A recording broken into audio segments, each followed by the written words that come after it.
Hello and welcome to the Late Mail and Captain's SuperCoach show, part of the official SuperCoach AFL podcast. We are the Thursday show bringing you the rundown, all the late mail, the late news, everything you need to know ahead of teams, and helping with your captain research. My name is Patch. Al Payton is still away, so you're stuck with me instead. But fortunately, Chloe Williams is alongside me. Chloe, welcome. Thank you. Good to be back. I'm wearing my special SuperCoach green today just for this show. So hopefully brings us good luck for the SuperCoach week this week because we sure do need it. Every week we seem to just need more luck because there's more injuries, there's more nonsense. And I don't know what this season is, but it's a nightmare. It is a nightmare, but honestly, I think, not quite sure how everyone else is feeling, but I think we won't quite know the extent of the nightmare until later in the year when the trades are getting a little slim and our teams are potentially not quite where we want them to be, but we'll worry about that in quite a few weeks' time. We have this week to worry about first and foremost. Yeah, we'll burn that bridge when we get to it.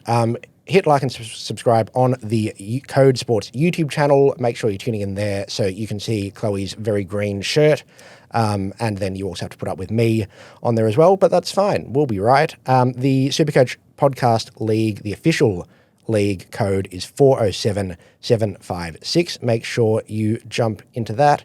SuperCoach Cup, Chloe, is coming up. Yes, it is coming up very soon. For people that have missed it, what's the SuperCoach Cup? The SuperCoach Cup, so we did show the cup itself on the podcast a few weeks back. Hopefully we could insert a photo of that here for anyone watching on YouTube, but it is our new knockout competition with the qualifying round starting next week. Each team will receive a ranking based on their season-to-date score at the completion of this round, though. So teams will be ranked from 1 up to a possible 262,144. So that's how many people... Well, I'll be 262,144. So everyone listening, the worst you can do... The worst you can get is 262,143. Yeah. If I can do my maths correctly, which you would hope I can. You'd hope you can do your one subtraction tables. So each team in the top half, which will be about 131k, will then be randomly matched up against another team in the bottom 131k for the round 7 head-to-heads against one another.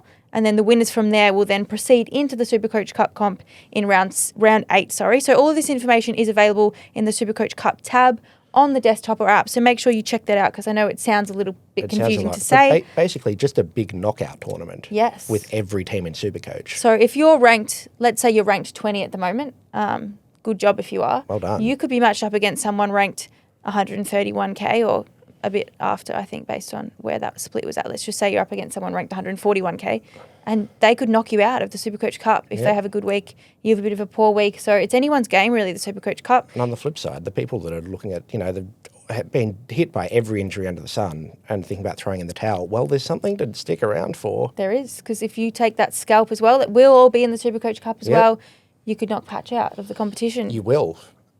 First week, knock me out. Very exciting. More details are to come, but make sure you're getting your team ready for that. But the late mail, what's happening this week? Jagger Smith, Chloe, Rookie of the Year, best pick of the season. Your draft team was your third round pick or something. He's been named as a forward and he's playing forward. What is going on? Yeah, look, it all is a bit experimental down at Carlton at the moment with George Hewitt also still not named. Cooper Lord remains out of the side too, so that midfield mix, I think they're aiming for a bit more dynamism in there, which you would think Jagger Smith would lend himself to, but they have not been going with him as an option at the moment. I like to think of it as though he could be activated into that midfield role at any time, so I'm also a bit biased. I'm not quite willing to part with him yet, but if you are playing some rookie roulette, potentially you would sit him on the bench for maybe this week, but personally myself, not quite looking at trading yet. I mean, Thursday night game, could use him as a loop as well. You sit him on the bench, see how he goes. Wade Dirksen, in more rookie news from Carlton, out. Some big ins for Carlton down back, so I think that would have a fair bit to do with it. Lewis Young as well is often used as the second ruck and looks like he will be, which probably is just a string to Dirksen's bow that he doesn't have in that battle to win the spot. So sorry, fans. His rookie pod unavailable. He's been omitted, which not great for anyone that has jumped on. But Jeremy Howe has been named down back as well. There were whispers that he would play forward this week. Collingwood's forward line in shambles, doesn't look like they can kick a goal. But he's been named down back. I guess you have to wait and see. If he does play forward, that's phenomenal for Dan Houston owners. But if he's still down back, then that's Yeah, I don't know. We have to wait and see. Yeah, I think Mitch McGovern's also named down back, which would probably surprise me a little bit if he did resume that role. So I guess we'll just wait and see what happens tonight, but it's definitely worth thinking about. Yeah, the team sheets don't mean as much. But that's all we have to work with in this late mail show. So we're just trying our best with what we've got. Exactly. Well, all right. Good news. Do you want to do it? Do you want me to do it? You can do it. Milan Murdock is all but confirmed to be back this week. We'll just say that he's back. He's back. He's back. In our minds, he's back. Until proven otherwise, he's back, which best news of the year so far. He's got a break-even of negative 3,643, I think. Something around that mark. I might be a little bit off, but he's back. He's the must-have rookie this week, arguably so far of the season. We'll be playing against Freo in the derby on Sunday. Derby? How do I say it not to offend our WA listeners?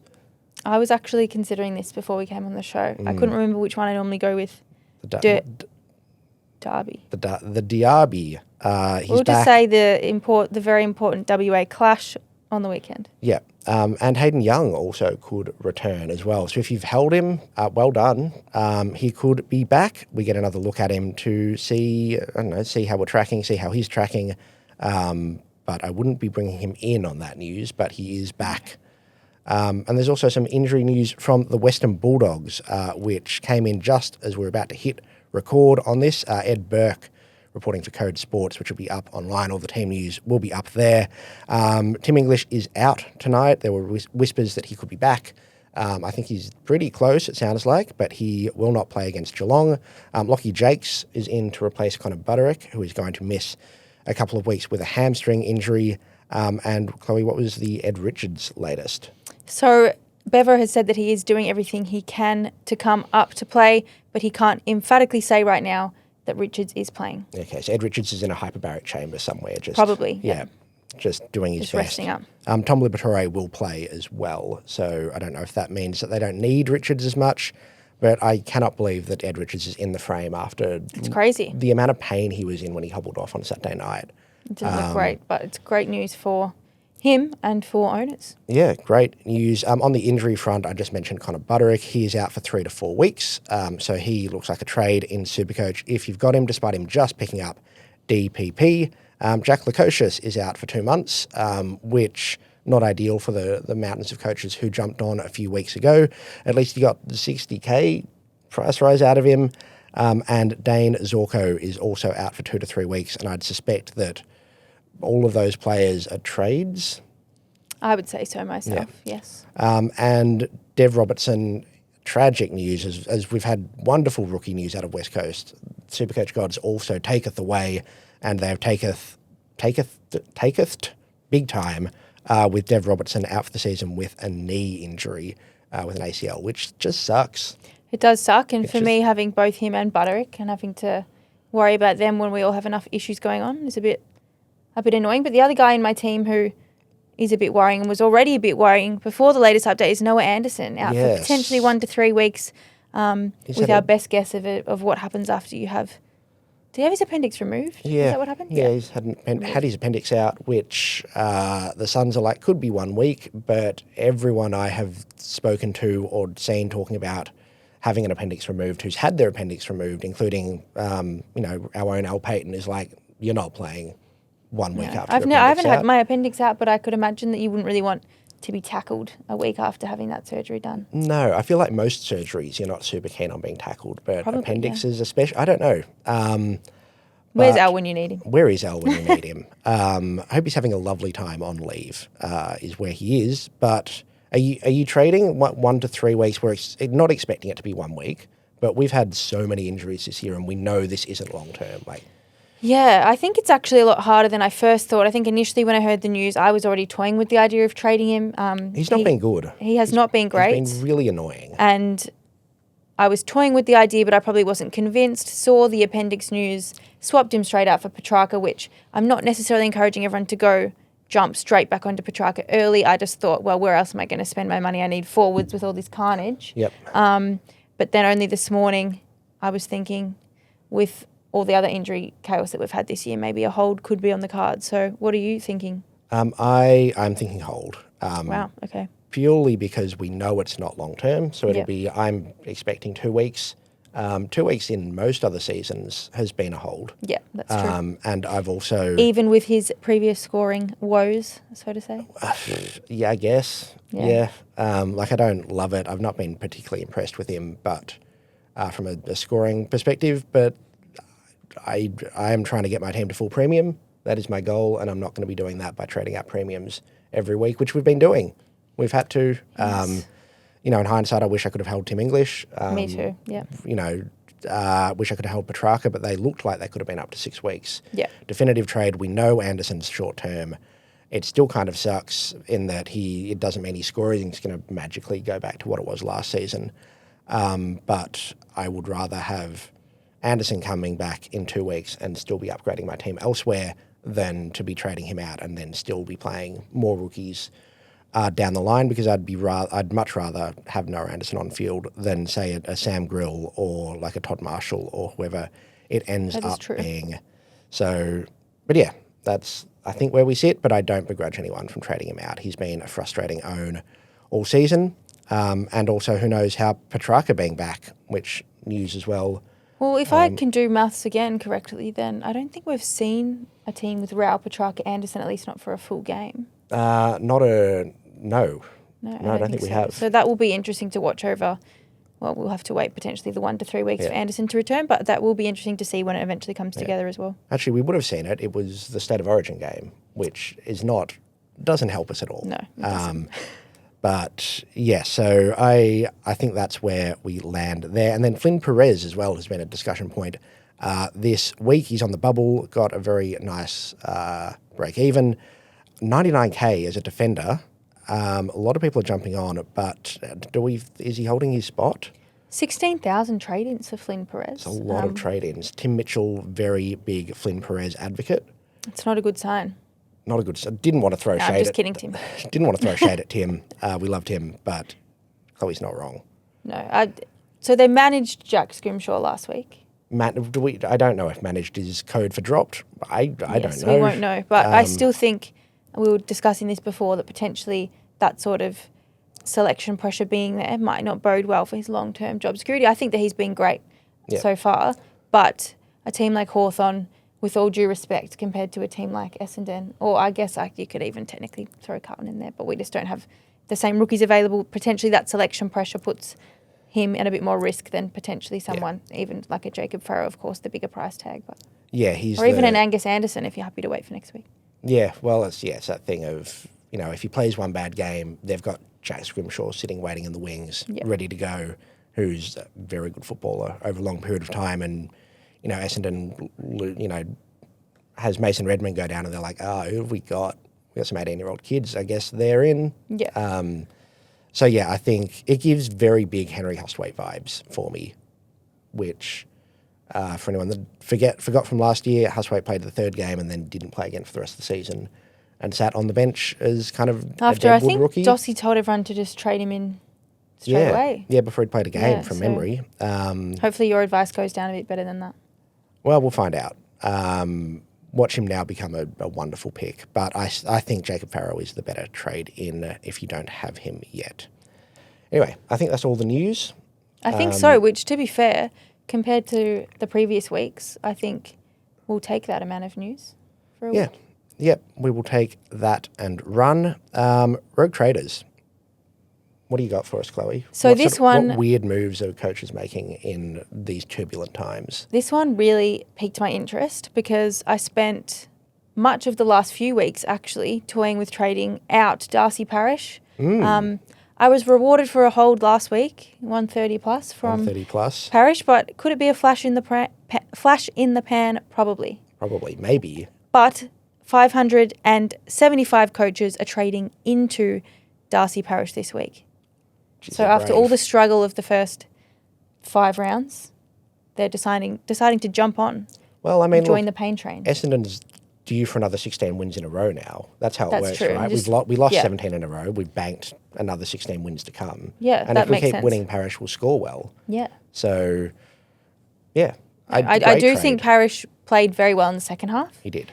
But that's probably the sample size at Yeah. the second half. So we'll Yes. see how we go. But Well- I probably wouldn't trade into him. It's good for those who held strong, but whether it be by choice or by accident. But I don't know if I'd be trading into him at this point in time. Rogue traders do what they want. They do. Speaking of, Dev-Rob out with the knee injury, has to be traded out. 7 coaches are going Devon Robertson to Nate Caddy, which... Keeping on the Bombers thing. Are you sure that wasn't you? One of them is me. Yeah. So 6 other coaches are going to Nate Caddy this week, which, very bold, but as I said, would use 16 wins in a row. That's true. So, He's going to have to kick plenty of goals. Maybe he could win at Coleman. Yeah, Caddy Coleman, lock it in. And 3 coaches also trading in Scott Pendlebury, which, sure. Carlton really that bad. Bit Maybe. of a 1 week play. 1 week play. Anyway, we love rogue traders. It's very fun, very silly. Let us know if that was you, by the way. We would love to. Yeah, please sing out if you're doing a rogue trade. Yeah. Just let us know. Phone in. The phone Phone lines into are, the YouTube comments. Yeah, phone lines are open on the YouTube comments. Captains. I've got 5 captains that I'm looking at this week, and I'm hoping I only need 1 on the Friday night. So my top captain for the week, I'll be slapping the VC on him, is Brodie Grundy, coming up against Nick Madden. Who did play pretty well last week, but... He did, but Nick Madden was also playing against Ollie Hayes-Brown. Who also did decent. So He did pretty decently. neither of those players are in Grundy areas. But I think Brodie Grundy, yes, slightly better than both of them. He scored 184 against Matt Flynn in round 4. Now he's got Nick Madden, unless Briggs is recalled. But Grundy scored 137 against them late last year, has a 3-round average of 147. I don't need too much more than that. It sounds pretty good to me. As a new Brodie Grundy owner, lock him in for mine. If you don't have him or you want to look elsewhere, North Melbourne play Richmond on Sunday, so it could be a very safe backup option. Harry Sheasel is owned by pretty much every Supercoach who'll be listening and tuning in and watching. Could go big. He scored 145 against Essendon, 134 against Port, 124 against West Coast so far this season. So he's someone I'd be looking very closely at. And if not him, Luke Davies-Uniacke, if you were smart enough to start with him as a pod. Well done. Good pod, yeah. Hasn't had a massive score so far yet this season, but in his last 3 against the Tigers, 2 of those scores, 157, 141. You take that. They're big numbers. Like, I'm no mathematician. I'm not good at maths, but they're big. They're large numbers. Very large. So he's someone you could have a shout at. A shout over? You could have a shout with LDU. Luke Jackson plays against West Coast in the Derby WA clash. Yes. Rucks versus West Coast load up. They do. Midfielders versus West Coast load up. Luke Jackson, both of those things. Yeah. So I don't know if Mason Cox comes in, but if he does, then that just means hit-outs to advantage down Luke Jackson's throat, possibly. So I would be loading up no matter who's been named. His last 2 matches against West Coast, 123 and 165. So The only man stopping him is Bailey Williams. that's it. Bailey Williams is the only one who can stand in his way. Max Gawn is projected to score 185 against Sam Draper and the Lions this week. End of sentence. That's number 4 is Max Gawn. Can't go wrong. Can't go wrong. And the 5th option, another VC shout for a Friday night. The other Friday night game, Max Holmes was put to halfback last week and scored very well. Just did awful damage to my Tom Stewart defensive pod. So I'm very angry about it. But if you've got Max Holmes, you can be happy about it. I honestly, plays in the guts or halfback. He's a good shout, but I just think he could do well down at GMHBA Stadium. Is there anyone else you're considering? I do not own this player, but if I did, I would very highly consider Nick Dacos VC tonight against Carlton, as we mentioned earlier. Carlton due for a 12-goal win, obviously, but... They are, but Collingwood needs someone to play well, and unfortunately for the 3 people who brought in Scott Pendlebury, I think Dacos would be your man. Yeah. Yeah. 100th game. 100th game, as we mentioned earlier, no Hewitt, no Lord. Pretty sure that no one else will have a role on him unless It's one of those team efforts that likes to be discussed, but I think in the past, Carlton's team efforts have not gone too well against Nick Dacos, if I remember him kicking that goal with about a minute to go. Yeah. So team effort we won't talk about that, but we will talk about him as a VC option. Yes. I think that's would a very be pretty good shout strong for Thursday night. I think that does bode well, especially 100th game. He'll get up for that. And the last time he got team effort tagged was against GWS, and I think he scored pretty well. I think he did. Well, we now move on to the Coach's Edge, brought to you by Tab Wear On.